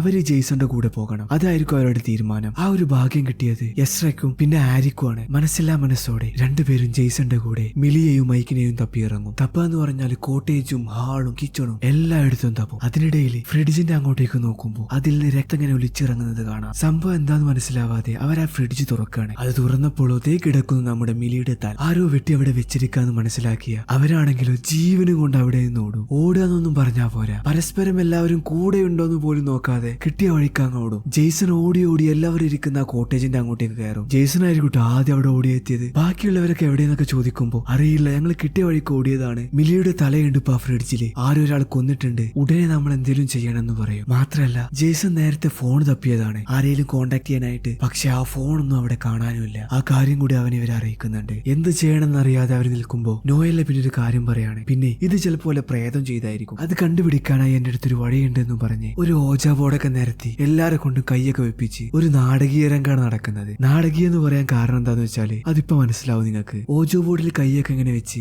എന്തോ ഒന്ന് ആവാഹിച്ചതുപോലെ അവളിങ്ങനെ പറയും, നമ്മുടെ കൂടെ ഇപ്പൊ എസ്രയുണ്ട്. എസ്ര, നീ മരിച്ചോ അതോ ജീവനോടെ ഉണ്ടോ? ഞങ്ങൾക്കൊരു സിഗ്നൽ താൻ. ആ ഓജോ ബോർഡിലെ ആ കോയിൻ പതിയെ യെസ് എന്ന് പറയുന്ന ഉത്തരത്തിലേക്ക് എത്തുകയാണ്. ഇത് കണ്ടപ്പോ എല്ലാവർക്കും പേടിയായി. പിന്നെ നോയല്ല ഒരു കാര്യം കൂടെ പറയും, എസ്ര മാത്രമല്ല വേറെ ആരോ ഉണ്ട്. യെസ്, അത് ഡെമിയാണ്. ഡെമിയുടെ ആത്മാവും നമ്മുടെ കൂടെയുണ്ട്. അങ്ങനെ ഇവരോട് ഇങ്ങനെ സംസാരിച്ച് അവരെ പേടിപ്പിക്കുന്ന ആ സമയത്ത് ആ വാതിലും തുറന്ന് എസ്ര അങ്ങോട്ടേക്ക് വരികയാണ്. ഇവള് നേരത്തെ മരിച്ച് ആ ആത്മാവിനെ കണ്ടു എന്ന് പറഞ്ഞ ആ എസ്ര. അതുകൊണ്ടാണ് ഞാൻ പറഞ്ഞത് അതൊരു നാടകമായിരുന്നു എന്ന്. ജീവനും കൊണ്ട് ഓടിയെത്തിയ എസ്രക്കാണെങ്കിൽ അവിടെ ഒരു പണിയാണ് കിട്ടിയത്. ബോബി ഒരു പെപ്പർ സ്പ്രേ എടുത്ത് അവന്റെ കണ്ണിൽ അടിച്ചിട്ടുണ്ടാകും. ആ വേദന അനുഭവിച്ചുകൊണ്ടിരിക്കെ അവനൊരു കാര്യം പറയും, ഞാൻ കണ്ടു, ആ കൊലയാളിയെ ഞാൻ കണ്ടു. ഞാനും ഹാരിയും ആ ഹാളിന്റെ അവിടെ ഒളിച്ചിരിക്കായിരുന്നു. ആ കൊലപാതകി വന്ന് ഹാരിയെ പിടിച്ചു കൊണ്ടുപോകുന്ന ഞാൻ കണ്ടു. എല്ലാവരും ഒരേ സ്വരത്തിൽ അവനോട് ചോദിക്കും, ആരാണത്? ആ കൊലപാതകി ആരാ? അവൻ നേരെ നമ്മുടെ ജെയ്സനെ കാണിച്ച് ഇവനാണ് ആ കൊലയാളി, ഇവനെയാണ് ഞാൻ അവിടെ കണ്ടേന്ന് പറയും. ജെയ്സൺ അല്ലെങ്കിലും ആർക്കും ഇഷ്ടമല്ല. എല്ലാവരും എന്നെ പിടിച്ചു കെട്ടി, നീ എന്തിനാണ് എല്ലാവരെയും കൊല്ലുന്നത്? ഈ ഒരു കാര്യത്തിനാണോ എല്ലാവരും ഈ ക്യാമ്പിലേക്ക് വിളിച്ചു വരുത്തിയത് എന്നൊക്കെ ചോദിക്കും. മാത്രല്ല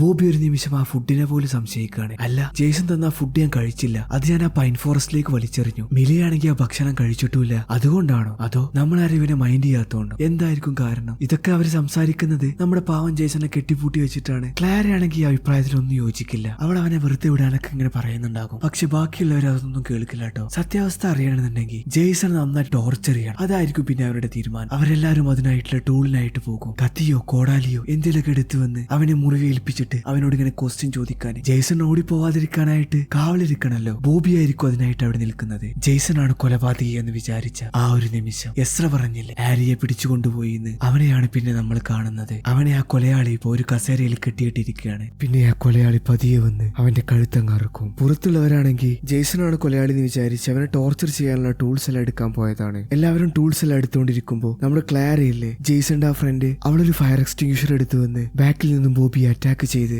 ജെയ്സന്റെ കെട്ടെല്ലാം അഴിച്ച് അവനെ കൊണ്ട് അവിടെ നിന്ന് ഓടുകയാണ്. ഈ സമയത്താണ് കേട്ടോ ബാക്കിയുള്ള ആളുകളൊക്കെ അങ്ങോട്ടേക്ക് വരുന്നത്. ജെയ്സനെ കൊണ്ട് ക്ലാര പോകുന്നത് അവരെല്ലാരും കാണും. മാത്രമല്ല അവർ കുറെ പിന്നാലൊക്കെ ഓടി നോക്കും. എങ്ങനെയൊക്കെയോ ജെയ്സന്റെ ഭാഗ്യത്തിൽ നിന്ന് പറഞ്ഞ പോലെ അവരവിടെ നിന്ന് രക്ഷപ്പെട്ട് ആ പൈൻ ഫോറസ്റ്റിലൂടെ ഇങ്ങനെ നടന്നു പോവുകയാണ്. ജെയ്സൺ ഒരു ലീഡർ ആവാനാണല്ലോ ആഗ്രഹിച്ചത്. ആ ഒരു ക്വാളിറ്റി അവനവിടെ കാണിക്കുകയാണ്. ഒരു ഭാഗത്ത് എല്ലാവരും അവനൊരു വൃത്തികെട്ട ചെകുത്താനാണ്, എല്ലാവരെയും കൊല്ലാൻ നോക്കുകയാണെന്നൊക്കെ വിചാരിക്കുമ്പോൾ മറുഭാഗത്ത് നമ്മുടെ ജെയ്സൺ ആണെങ്കിൽ നമ്മുടെ ക്ലാരയോട് പറയാണ്, അല്ല അവരെല്ലാവരും എന്നെ വിശ്വസിച്ചല്ലേ ഇങ്ങോട്ടേക്ക് വന്നത്, അവരുടെ സേഫ്റ്റി എന്റെ ഉത്തരവാദിത്തമാണ്, എങ്ങനെങ്കിലും അവരെ രക്ഷിക്കണം എന്നൊക്കെ പറഞ്ഞ് പതിയെ ആ പൈൻ ഫോറസ്റ്റിലൂടെ ഇങ്ങനെ നടന്നു പോകുമ്പോൾ രണ്ട് ശവശരീരങ്ങൾ കാണും. ഈ ഫിലിമിന്റെ തുടക്കത്തിൽ ആ കില്ലർ കൊന്ന ജോണിന്റെയും കാത്തിയുടെയും ശവം. ഈ ഒരു കാഴ്ച കൂടെ കണ്ടപ്പോ ജെയ്സണ് ബാക്കിയുള്ളവരെ എങ്ങനെയെങ്കിലും രക്ഷിക്കണം എന്നാകും. അതിനായി ക്ലാരയെ വിളിക്കുമെങ്കിലും അവള് തിരിച്ച് ആ ക്യാമ്പിലേക്ക് പോകാൻ സമ്മതിക്കില്ല. നീ എന്ത് പറഞ്ഞാലും വേണ്ടില്ല, താൻ അങ്ങോട്ടേക്ക് പോകുമെന്ന് പറഞ്ഞ് നേരത്തെ ക്യാമ്പ് ഫയർ മരം വെട്ടാൻ ഉപയോഗിച്ച മഴ ഉണ്ടല്ലോ അതെടുത്ത് ജെയ്സൺ ആ ക്യാമ്പിലോട്ട് പോകും കില്ലറെ കൊല്ലാനായിട്ട്. ഇതേ സമയം ക്യാമ്പിൽ ബാക്കിയുള്ളവരെ പുറം ലോകമായിട്ട് എങ്ങനെയും കോണ്ടാക്ട് ചെയ്യണം, ഹെൽപ്പിനായി നമുക്ക് ആരെങ്കിലും വിളിക്കണം എന്നൊക്കെ പറഞ്ഞ് മൊബൈൽ ഫോൺസ് എല്ലാം തപ്പിയിറങ്ങാണ്. ഓരോ വ്യക്തികളും ഓരോരോ കോട്ടേജിൽ തപ്പിക്കൊണ്ടിരിക്കുമ്പോൾ നോയില കയറിയ കോട്ടേജിന്റെ ജനലിന്റെ ആ ഭാഗത്ത് നിന്ന് എന്തോ ഒരു ശബ്ദം കേൾക്കും. അവൾ പതിയെ അങ്ങോട്ടേക്ക് പോയി നോക്കുമ്പോൾ ബാക്ക് സൈഡിൽ നിന്ന് മാസ്ക് ധരിച്ച കില്ലർ വന്ന് അവളെ അങ്ങ് കുത്തിക്കൊല്ലും. ആ ഒരു കാഴ്ച കണ്ട് അങ്ങോട്ടേക്ക് ഒരു വ്യക്തി വരുന്നുണ്ട്, ഒരു മുഖംമൂടിയൊക്കെ ധരിച്ച് വേറൊരാളും കൂടെ. അതെ, ഈ കഥയിൽ ഒന്നല്ല 2 കില്ലറാണുള്ളത്. അതാരൊക്കെയാണെന്നുള്ളത് വഴിയെ നമുക്ക് മനസ്സിലാകും. അങ്ങനെ ഓരോ കോട്ടേജിൽ തപ്പിക്കൊണ്ടിരിക്കെ ക്രിസ് ഒരു കോട്ടേജിന്റെ ഡോർ തുറന്നപ്പോ ദേ കിടക്കുന്നു ഡെമിയും മൈക്കും അവിടെ. ഡെമി മരിച്ചു കിടക്കുന്നതാണല്ലേ ആദ്യമായിട്ട് ജെയ്സൺ ഇവർക്ക് കാണിച്ചു കൊടുത്തത്. അത് മാത്രമല്ല മൈക്കിനെ കാണാതായിരുന്നു. പെട്ടെന്ന് ക്രിസിനെ കണ്ട മൈക്ക് അവിടെ കിടന്നൊരു കത്തി എടുക്കാൻ നിൽക്കുമ്പോ ക്രിസ് ആശ്ചര്യപ്പെട്ട് ഇവരോട് പറയാണ്, അല്ല നിങ്ങൾ മരിച്ചു എന്നാണല്ലോ ജെയ്സൺ പറഞ്ഞത്. ഡെമി മരിച്ചു എന്ന് പറഞ്ഞ് അങ്ങോട്ടേക്ക് പോയി നോക്കുമ്പോ അവിടെ കംപ്ലീറ്റ് ബ്ലഡ് ഒക്കെ ഉണ്ടായിരുന്നല്ലോ. എന്താ സംഭവിച്ചത്, എന്താ കാര്യം എന്നൊക്കെ ചോദിക്കും. അവരപ്പോ ഒന്നും പറയാതെ എല്ലാവരുടെ അടുത്തേക്ക് പോകുകയാണ്. പിന്നെ അവിടെ വെച്ചൊരു കഥ ഇറക്കും. ജെയ്സൺ പറഞ്ഞത് പച്ച കള്ളാണ് കേട്ടോ, ഞങ്ങൾ മരിച്ചിട്ടൊന്നുമില്ല, ഞങ്ങൾ ആ ഒരു കോട്ടേജിൽ തന്നെ ഉണ്ടായിരുന്നു. ചെറുതായിട്ട് മയങ്ങി എണീറ്റപ്പോഴാണ് ക്രിസ് അങ്ങോട്ടേക്ക് വന്നതെന്നും പറഞ്ഞ് അവരവരുടെ തടി തപ്പും. ആ ഒരു സീനോടെ കട്ടായിട്ട് പിന്നെ അവർ രണ്ടുപേരും ഓരോ കാര്യം ഡിസ്കസ് ചെയ്യുന്നുണ്ട്. അല്ല മൈക്ക്, നമ്മളെല്ലാവരെയും കൊന്നത് നമ്മൾ ഫേമസ് ആവാനായിട്ടല്ലേ, സോഷ്യൽ മീഡിയയിലും ന്യൂസിലും എല്ലാത്തിലും. ഇതിപ്പോ ജെയ്സൺ ആണല്ലോ കംപ്ലീറ്റ് ക്രെഡിറ്റ് പോയത്. ഇനിയിപ്പോ നമ്മൾ എന്താ ചെയ്യാന്നുള്ളത് ഡെമി മൈക്കിനോട് ചോദിക്കുകയാണ്. അപ്പൊ ദേ കിടക്കുന്ന മൈക്കിന്റെ അടുത്തൊരു ഐഡിയ, നമുക്കൊരു കാര്യം ചെയ്യാം, ഇവിടെയുള്ള എല്ലാവരെയും കൊല്ലാം. എല്ലാവരും ഇപ്പോ ജെയ്സണാണ് കൊലയാളി എന്നല്ലേ വിചാരിച്ചിട്ടുള്ളത്, അത് അങ്ങനെ തന്നെ കിടക്കട്ടെ. ജെയ്സണെയും കൊന്ന് എല്ലാവരെയും കൊന്നത് ജെയ്സണാന്നൊക്കെ പറഞ്ഞ് ഇതൊരു സർവൈവൽ സ്റ്റോറിയാക്കി മാറ്റാം എന്ന് പറയും. ആ ഒരു കാര്യം കേട്ടപ്പോ ഡെമിക്ക് ഒരു ഐഡിയ കൂടെ തോന്നുകയാണ്. എന്തുകൊണ്ട് നമുക്ക് ഇതൊരു വീഡിയോഗ്രാഫി ആക്കി എടുത്തുകൂടാ, എല്ലാവരെയും കൊല്ലുന്നതിന് മുമ്പായിട്ട് അവർ ജെയ്സണാണ് കൊലയാളി, എല്ലാവരെയും ജെയ്സൺ കൊല്ലുന്നുണ്ട്, അങ്ങനെയൊക്കെ പറയുന്ന ഒരു വീഡിയോ എടുക്കാന്നും പറഞ്ഞ് വീഡിയോ ക്യാമറ ഒക്കെ ഓണാക്കി ഡെമി ഒരു ഇൻട്രൊഡക്ഷൻ ഒക്കെ കൊടുത്ത് എല്ലാവരെ കൊണ്ടും ജെയ്സണാണ് കൊലയാളി, ഇവിടെയുള്ളവരെല്ലാം അവൻ കൊന്നുകൊണ്ടിരിക്കുകയാണ്, നേരം പുലരും ആരൊക്കെ ജീവനോടെ ഉണ്ടാകുമെന്നറിയില്ല, അങ്ങനെയൊക്കെ ഇങ്ങനെ എല്ലാവരെ കൊണ്ട് പറയിപ്പിക്കുകയാണ്. ഇപ്പോഴും എല്ലാവരും ജെയ്സണാണ് കൊലയാളി എന്നുള്ളതാണ് വിചാരിച്ചുകൊണ്ടിരിക്കുന്നത്. ജെയ്സനെ പിടിക്കാനായി ഓരോ ടീമായി നിൽക്കുകയാണ് എല്ലാവരും. പാവം നമ്മുടെ ജെയ്സൺ ഈ കാര്യങ്ങളൊന്നും അറിയാതെ എല്ലാവരെയും വേട്ടയാടുന്ന ആ കൊലയാളിയെ പിടിക്കാനായി കയ്യിലൊരു മഴുവെടുത്ത് ഒരു കോട്ടേജിന്റെ അങ്ങോട്ടേക്ക് വരും. പതിയെ ആ കോട്ടേജിന്റെ അങ്ങോട്ടേക്ക് വന്ന് നോക്കുമ്പോ നേരത്തെ മിസ്സായ മൈക്കിനെ അവൻ കാണുകയാണ്. മൈക്കാണ് കൊലയാളി എന്നുള്ളത് അവൻ അറിയില്ല കേട്ടോ. മൈക്ക്, നീ ഇവിടെ ഉണ്ടായിരുന്നോ, നിന്നെ ഇത്ര സമയം എല്ലാവരും തിരയായിരുന്നല്ലോ എന്നൊക്കെ പറഞ്ഞ് മൈക്കിന്റെ അടുത്തേക്ക് പതിയെ പോകുമ്പോ അവിടെ അങ്ങ് വീഴും. മൈക്കിന് ഇപ്പോ ആ ഒരു അവസരം വീണ് കിട്ടുകയാണ്, നമ്മുടെ ജെയ്സനെ കൊല്ലാനുള്ള അവസരം. പിന്നെ ജെയ്സനെ ആ കോട്ടേജിൽ നിന്ന് കൊണ്ടുപോയി കെട്ടിയിടുകയാണ്. മറുഭാഗത്ത് എസ്രയും ഷാനോണും ഒരു ഹാളിൽ നിൽക്കുന്നത് കാണാം. എസ്ര ഒരു അഭിനയപ്രിയനായതുകൊണ്ട് തന്നെ അവന്റെ കലാസൃഷ്ടിങ്ങനെ പുറത്തെടുത്ത് ഷാനോണിന് കാണിച്ചു കൊടുക്കുകയാണ്. എന്ത് ചെയ്യാനാ, അപ്പോഴേക്കും മൈക്ക് അങ്ങോട്ടേക്ക് വന്ന് ജെയ്സന്റെ കയ്യിൽ നിന്ന് കിട്ടിയ മഴയെടുത്ത് എസ്രയുടെ തലയോട്ടി അങ്ങ് വെട്ടിപ്പൊളിക്കും. ഈ ഒരു സംഭവം ലൈവായി കണ്ട ഷാനോണെ പേടിച്ച് ആർത്ത് വിളിക്കുകയാണ്. അവളുടെ ആ നിലവിളി അവളുടെ കാമുകൻ കേൾക്കുന്നുണ്ട്. നമ്മുടെ ക്രിസ് ഒരു നിമിഷം പോലും ആലോചിക്കാതെ തന്റെ ഉറ്റ സുഹൃത്തായ ബോബിയെ തനിച്ചാക്കി കാമുകിയുടെ അടുത്തേക്ക് പോവാൻ നിൽക്കുകയാണ് ക്രിസ്. ഇത് മനസ്സിലാക്കിയ ബോബിയാണെങ്കിലോ അവൾക്ക് വേണ്ടി നീ വെറുതെ പോവാൻ നിൽക്കേണ്ട, അവിടെയുള്ളത് കൊലയാളിയാണ്, നിന്നെ അവൻ കൊല്ലുന്നൊക്കെ പറഞ്ഞ് ഉപദേശിച്ചെങ്കിലും തന്റെ കാമുകിയെ രക്ഷിക്കാനായി ക്രിസ് ആ ശബ്ദം കേട്ട ഭാഗത്തേക്ക് പോവാണ്. പക്ഷെ അവിടെ ചെന്ന ക്രിസ് കാണുന്നത് എസ്രയുടെ ബോഡിയായിരിക്കും. ഉള്ളിൽ ചെറിയ ഭയത്തോടെ അവൻ നോക്കുമ്പോ ആ കൊലയാളി അങ്ങോട്ടേക്ക് വരുന്നത് കാണും. പതിയെ ശബ്ദമുണ്ടാക്കാതെ അവൻ സ്റ്റേജിന്റെ ബാക്കിലോട്ട് പോകും. അവിടെ വെച്ചിരുന്ന ഒരു പാത്രത്തിൽ ചവിട്ടി ശബ്ദമുണ്ടാകും. ശബ്ദം കേട്ട മൈക്ക് അങ്ങോട്ടേക്ക് വന്ന് ഓരോ സ്ഥലവും മരിച്ചു വെറുക്കായിരിക്കും. ഇതേ സമയം പുറത്താണെങ്കിലോ ഷാനോൺ എങ്ങനെയൊക്കെയോ രക്ഷപ്പെട്ട് ബോബിയുടെ അടുത്തെത്തി. എസ്ര തനിക്ക് വേണ്ടി അകത്തോട്ട് പോയിട്ടുണ്ടെന്ന് ഷാനോൺ അറിയും. ബോബി, നമുക്ക് അവനെ എങ്ങനെയെങ്കിലും രക്ഷിക്കണം, നിന്റെ ഉറ്റ സുഹൃത്തല്ലേ, എന്റെ കൂടെ വരാമോ എന്ന് ബോബിയോട് ചോദിക്കുകയാണ്. അവള് ചോദിച്ചില്ലെങ്കിലും ബോബി പോകും. കാരണം ചെറുപ്പം മുതലേയുള്ള അവന്റെ ഉറ്റ സുഹൃത്താണല്ലോ ക്രിസ്. അങ്ങനെ ബോബി ഷാനോണിനോട് താൻ ആ കൊലയാളിയുടെ ശ്രദ്ധ തിരിക്കാനും ആ അവസരത്തിൽ നമ്മുടെ ക്രിസിനെ നീ രക്ഷിക്കണം, അതായിരുന്നു നമ്മുടെ ബോബി എടുത്ത തീരുമാനം. പിന്നെ ഒരു നിമിഷം പോലും പാഴാക്കാതെ അകത്ത് ക്രിസിനെ തപ്പിക്കൊണ്ടിരിക്കുന്ന ആ കൊലയാളിയുടെ ശ്രദ്ധ തിരിക്കുകയാണ് ബോബി. കൊലയാളി പുറത്തുപോയി എന്ന് കണ്ട ഷാനോൺ വേഗം ചെന്ന് തന്റെ കാമുകനെ രക്ഷിക്കും. അതായത് നമ്മുടെ ക്രിസിനെ കൂട്ടി പുറത്തിറങ്ങാണ്. നമ്മുടെ ജെയ്സൺ ഈ മൈക്ക് കെട്ടിവെച്ചിരുന്നുല്ലേ, അവനിപ്പോ ബോധരഹിതനായിരിക്കാണ്. അങ്ങോട്ടേക്കാണ് ഡെമി വരുന്നത്, രണ്ടാമത്തെ കൊലയാളി. അവള് കുറെ വന്ന് ജെയ്സൺ ജെയ്സൺ എന്നൊക്കെ വിളിക്കും. വേറൊന്നിനുമല്ല, അവനെ കൊല്ലാൻ പോവാണെന്നൊക്കെ അവനോട് പറയാന്. എത്ര വിളിച്ചിട്ടും വിളി കേൾക്കാത്ത ജെയ്സന്റെ മുഖത്തൊന്നാൾ കൊടുക്കും. കണ്ണു തുറന്ന് ജെയ്സണോ കാണുന്നത് ഡെമിയെ. അവൻ ആദ്യമായിട്ട് കണ്ടത് ഡെമിയുടെ ബോഡിയായിരുന്നല്ലോ. ഇതെന്താ സംഭവം എന്നറിയാതെ അവൻ അവളെ ഇങ്ങനെ നോക്കും. അപ്പൊ അവൾ ആ കാര്യങ്ങളൊക്കെ അവന് പറഞ്ഞു കൊടുക്കും. പിന്നെ ഞാൻ മരിച്ചതുപോലെ അഭിനയിച്ചതാണ്, അതിനുശേഷം ചെയ്ത ഓരോ കൊലപാതകവും ഞാനും മൈക്കും ചേർന്നാണ് ചെയ്തത്, വേറെ ഒന്നിനു വേണ്ടിയല്ല, ഞങ്ങൾക്ക് ഈ സൊസൈറ്റിയിൽ ഒന്ന് ഫേമസ് ആവണം. അതുകൊണ്ട് പൊന്നുമോനെ ജെയ്സ, ഇവിടെയുള്ള എല്ലാവരെയും പിന്നെ നിന്നെയും കൊന്ന് എല്ലാം നിന്റെ തലയിൽ കെട്ടിവെക്കാൻ നിൽക്കാണ് ഞങ്ങള്. ഇത് കേട്ട ജെയ്സൺ ഒരു കാര്യം ചോദിക്കുള്ളൂ, നിങ്ങൾ കൊല്ലാതിരിക്കുക എന്തുവാണെങ്കിലും ചെയ്തോ, എന്തിനാണ് അതെല്ലാം എന്റെ തലയിൽ കെട്ടിവെക്കുന്നത്, ഞാൻ എന്ത് തെറ്റാണ് ചെയ്തതെന്നൊക്കെ ചോദിക്കും. നീ തെറ്റൊന്നും ചെയ്തിട്ടില്ല ജെയ്സ, ഞങ്ങൾ നിന്നെ മനഃപൂർവ്വം പെടുത്തിയതല്ല, ബാക്കിയുള്ളവരാണ് നീയാണ് കൊലപാതകി എന്ന് വരുത്തി തീർത്തത്, എന്നാ പിന്നെ അത് കണ്ടിന്യൂ ആവട്ടെ എന്ന് ഞങ്ങൾ വിചാരിച്ചു എന്ന് ഡെമി അവനോട് പറയും. ക്രിസിനെ രക്ഷപ്പെടുത്താൻ വേണ്ടി ബോബി ആ കില്ലറിന്റെ ശ്രദ്ധ തിരിച്ചിരുന്നുല്ലേ, ഇപ്പോ പാവം ബോബി ആ കില്ലറിന്റെ കയ്യിൽ അകപ്പെടുകയാണ്. കില്ലർ എന്ന് പറഞ്ഞാല് മൈക്ക് മാത്രല്ല, പാവം നമ്മുടെ ബോബിയെ കഴുത്ത് ഞെരിച്ച് ശ്വാസം മുട്ടിച്ച് കൊല്ലാനൊക്കെ നോക്കും. എങ്ങനെയൊക്കെയോ അവനെ തള്ളി മാറ്റി തണുപ്പ് മാറ്റാനായി അവിടെ വറക് കത്തിച്ചിട്ടുണ്ടാകും. ബോബിയുടെ മനസ്സിൽ പല കാര്യങ്ങളും അപ്പൊ കടന്നു പോകുന്നുണ്ടാകൂട്ടോ. വേറൊന്നുമില്ല, ഇവർ ഈ ക്യാമ്പ് ഫയർ ഒക്കെ സെറ്റ് ചെയ്തപ്പോ ബോബിയുടെ സ്റ്റണ്ടിങ് ഒക്കെ കാണിച്ചു തരാൻ പറഞ്ഞിരുന്നില്ലേ, അവന് പേടി കാരണം അത് ചെയ്തില്ലല്ലേ. ഇപ്പൊ അവൻ അതെല്ലാം ആലോചിച്ച് ഈ മൈക്കിനെ കൊന്നൊരു ഹീറോ ആയി മാറണമെന്ന് വിചാരിച്ച് ആ വിറക് കഷ്ണം എടുത്ത് മൈക്കിനെ അങ്ങ് തല്ലും. പക്ഷെ മൈക്കിന് മേലൊന്ന് വേദനയ്ക്ക് പോയിട്ട് അവന്റെ രോമത്തിൽ പോലും തട്ടില്ല. ബോബിയുടെ മുകളിൽ ചാടിക്കയറി ബോബി ഒരുപാട് തല്ലും. ദുഷ്ടനെ ദൈവം പന പോലെ വളർത്തില്ല എന്ന് പറഞ്ഞ പോലെ അവിടെ ഒരു കത്തിയുണ്ട്. സമ്മർ ക്യാമ്പ് ചാമ്പ്യന്മാർക്ക് കിട്ടുന്ന ഒരു കത്തി, ചെറിയൊരു പിച്ചാത്തി. ആ ഒരു കത്തി എടുത്ത് നമ്മുടെ മൈക്കിന്റെ കഴുത്തിലങ്ങ് കുത്താണ്. ബോബി അവനിപ്പോ ഒരു ഹീറോയി മാറിയല്ലേ. പക്ഷേ മൈക്ക് ആ കത്തി അങ്ങ് വലിച്ചൂരി ബോബിയെ തിരിച്ചു കുത്തുന്നുണ്ട്. പാവം ബോബി തന്റെ സുഹൃത്തുക്കൾക്ക് വേണ്ടി സ്വയം മരണക്കുഴിയിലേക്ക് ചാടിയതുപോലെയായി കാര്യങ്ങൾ. ഒരു കില്ലറിന്റെ കഥ കഴിഞ്ഞു. ഇനി ഡെമി കൂടെ ബാക്കിയുണ്ടല്ലേ. ഡെമി ഇപ്പൊ നമ്മുടെ ജെയ്സണോട് ഇങ്ങനെ സംസാരിച്ചിരിക്കുകയല്ല, മൈക്ക് ബാക്കിയുള്ളവരെല്ലാരെയും കൊല്ലുന്നുണ്ട്. ഞാൻ നിന്നെയും കൊല്ലാൻ പോവാന്ന് പറയാണ്. എല്ലാവരെയും രക്ഷിക്കാൻ വന്ന നമ്മുടെ ജെയ്സൺ ഇപ്പോൾ ഡെമിയുടെ ആ കത്തിക്ക് മുമ്പിലാണ്. താൻ ഈ ലോകത്തോട് എന്നേക്കുമായി വിട പറയാൻ പോകുകയാണ് എന്ന് ജെയ്സൺ വിചാരിച്ച ആ നിമിഷം അവന്റെ ആ സുഹൃത്ത് ക്ലാര അവൾ അങ്ങോട്ടേക്ക് അമ്പുമില്ലുമായി വരും. ജെയ്സൺ പഠിപ്പിച്ചു കൊടുത്ത അതേ പൊസിഷനിൽ പിടിച്ചുകൊണ്ട് ക്ലാരയെ കണ്ട ഡെമിയാണെങ്കിൽ ജെയ്സന്റെ കഴുത്തിൽ കത്തി വെച്ച് പറയും, മര്യാദക്ക് അമ്പുമില്ലും താഴെയുടെ, ഇല്ലെങ്കിൽ ഇവന്റെ കഴുത്തിപ്പോ ഞാൻ ഇറക്കും. പക്ഷെ നമ്മുടെ ജെയ്സണ് ഡെമിയെ കൊല്ലാൻ പറയുന്നുണ്ടാകും. ഡെമി എന്തായാലും എന്നെ കൊല്ലും. ഇനി ഒരു നിമിഷം പോലും ആലോചിക്കാതെ ഡെമിയെ കൊന്നേക്കെന്ന് ജെയ്സൺ തന്റെ സുഹൃത്തിനോട് പറയും. ജെയ്സന്റെ കഴുത്തിൽ ആ കത്തി അമരുന്നതിന് തൊട്ടു മുമ്പ് ക്ലാരയുടെ അമ്പ് അത് ഡെമിയുടെ കണ്ണ് തുളച്ച് തലയുടെ അപ്പുറത്തേക്ക്. ഇപ്പോ രണ്ടാമത്തെ കൊലപാതകയും നിലംപരിശായി. ആ ഒരു സീന് കട്ടായിട്ട് പിന്നെ നമ്മൾ കാണുന്നത് ബോണി മൈക്കിനെ തല്ലാനായി ഒരു വിറകെടുത്തിരുന്നില്ലേ, ഒരു തീയുള്ള വിറക്. ആ വിറക് വീണ ആ കോട്ടേജ് എല്ലാം കത്തിയിട്ടുണ്ട്. അതിന് നടുവിലായിട്ട് ബോണി കിടക്കുകയാണ്. അപ്പൊ നമ്മളൊരു ബാഡ്ജ് കാണും, റണ്ണറപ്പ് ജെയ്സൺ എന്ന് പറഞ്ഞിട്ട്. ജെയ്സൺ ആരോടും തള്ളിയതല്ല, ശരിക്കും അവൻ റണ്ണറപ്പ് ആയിരുന്നു. അവൻ അങ്ങോട്ടേക്ക് ഓടി വന്ന് ബോണി തൂക്കിയെടുത്തൊരു മരത്തിന്റെ അങ്ങോട്ടേക്ക് പോവാണ്. പിന്നെ അവനവിടെ കിടത്തി, ബോണി നിന്നെ ഞാൻ മരണത്തിലേക്ക് വിട്ടുകൊടുക്കില്ല, എല്ലാവരെയും ഒന്നും എനിക്ക് രക്ഷിക്കാൻ പറ്റിയില്ല, നിന്നെയെങ്കിലും എനിക്ക് രക്ഷിക്കണം എന്ന് പറയും. ബോണി മറുപടി ഒന്നും പറയാതെ മൈക്ക് കുത്തിയിറക്കിയ ആ കത്തിയില്ലേ, ചാമ്പ്യൻസിന് മാത്രം കിട്ടുന്ന ആ കത്തി അങ്ങ് വലിച്ചൂരി നമ്മുടെ ജെയ്സൺ അങ്ങ് കൊടുക്കും. മാത്രല്ല അവൻ ജെയ്സണോട് പറയും, ജെയ്സൺ നീയാണ് ചാമ്പ്യൻ, യഥാർത്ഥ ചാമ്പ്യൻ. ആ രണ്ടു വാക്കുകൾ മാത്രമാണ് പറയാ. നീ എന്ത് ഭ്രാന്താടായി കാണിച്ചത്, ആ കത്തി ഒരിക്കലും വലിച്ചൂരാൻ പാടില്ല എന്നൊക്കെ പറഞ്ഞൊരു തുണിയെടുത്ത് ആ മുറിവിൽ അമർത്തി പിടിക്കാൻ പറയാണ്. കാരണം അവനെ രക്ഷിക്കണമെന്നുണ്ടെങ്കിൽ സൂര്യൻ ഉദിക്കണം, എന്നാൽ മാത്രമേ അങ്ങോട്ടേക്ക് ക്യാമ്പ് ഇൻസ്പെക്ഷനുള്ള ആളുകൾ വരുള്ളൂ. അതും പറഞ്ഞ് ജെയ്സൺ നമ്മുടെ ക്ലാരയുടെ അടുത്ത് പോവാണ്. ഒരു ദീർഘശ്വാസമൊക്കെ വിട്ട് ക്ലാര അവനോട് ഇങ്ങനെ പറയും, ജെയ്സൺ ഇപ്പൊ നീ ശരിക്കൊരു ലീഡറായി. നേരത്തെ നമ്മൾ ഇവിടെ നിന്ന് പോയിരുന്നെങ്കിൽ ഒരുപക്ഷെ ഇവരെല്ലാം മരിക്കുമായിരുന്നു. നീ വന്നതുകൊണ്ട് ബോബിയും രക്ഷപ്പെട്ടു. ക്ലാരയുടെ ആ വാക്കുകൾ അവൻ ഒരുപാട് ആശ്വാസമുള്ള വാക്കുകളായിരുന്നു. പിന്നെ നമ്മുടെ ബോബിയുടെ അടുത്തേക്ക് ക്രിസും ഷാനോണും വരുന്നുണ്ട്. മാത്രല്ല അവരിങ്ങനെ ചോദിക്കും, അല്ല ബോബി നിന്റെ ബ്ലഡ് കുറെ പോയോ, കംപ്ലീറ്റ് ചോരയാണല്ലോ ദേഹത്ത് എന്ന്. അപ്പൊ നമ്മുടെ ബോബിയുടെ ഒരു ഡയലോഗ് ഉണ്ട്, പിന്നെ നിങ്ങളല്ലേ പറയാറ് ഞാൻ പറഞ്ഞതൊക്കെ വെറും തള്ളാണെന്ന്, ഈ കാണുന്ന ചോരേ അതാ മൈക്കിന്റെ ആണ്, നമ്മളെ എല്ലാം കൊന്നിരുന്ന ആ കൊലയാളിന്റെ. എന്നിട്ട് അവന്റെ ഒരു ചിരിയുണ്ട്, സ്വയം ഹീറോ ആയിട്ടുള്ള ആ ഒരു സന്തോഷത്തിന്റെ ചിരി. ഈ ഒരു സീനോട് കൂടി ഈ ഒരു കഥ അവസാനിക്കുകയാണ്. എങ്ങനെയുണ്ട് ഈ കഥ, നിങ്ങൾക്ക് ഇഷ്ടപ്പെട്ടോ? നിങ്ങളുടെ അഭിപ്രായം എന്ത് തന്നെ ആയാലും അത് കമന്റ് ബോക്സിൽ പറയാട്ടോ. ഒരൊറ്റ കാര്യം കൂടെ, സബ്സ്ക്രൈബ് ചെയ്യാൻ മറക്കല്ലേട്ടോ. ഈ കഥ കേട്ട് സഹിച്ച എല്ലാവർക്കും ഒരുപാട് നന്ദി.